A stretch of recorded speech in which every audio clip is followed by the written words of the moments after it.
এই লেসনে আমরা আমাদের সাইটের জন্য শিপিং চার্জ সেট আপ করবো। শিপিং মানে হচ্ছে ডেলিভারি চার্জ।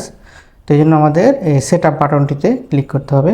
করার পর আমরা এখানে দেখতে পাচ্ছি যে ইনসাইড ঢাকা, আউটসাইড ঢাকা আছে এখানে। তো আমি প্রথমে ইনসাইড ঢাকাতে ক্লিক করি। ক্লিক করার পর এখানে 60 টাকা আছে, তো আমি এটাকে 80 টাকা করে দিই।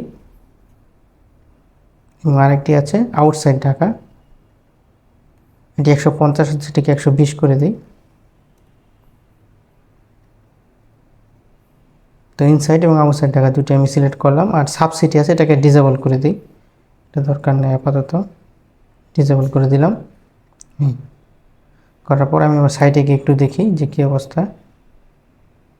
আমি একটা অর্ডার প্লেস করি, এই অর্ডার নোতে ক্লিক করলাম। তারপর এখান থেকে এই যে ইনসাইড টাকা আউটসাইড টাকা 80 টাকা আর 120 টাকা এই চলে আসে। সো এইভাবে ডেলিভারি চার্জ সেট আপ করতে হয়।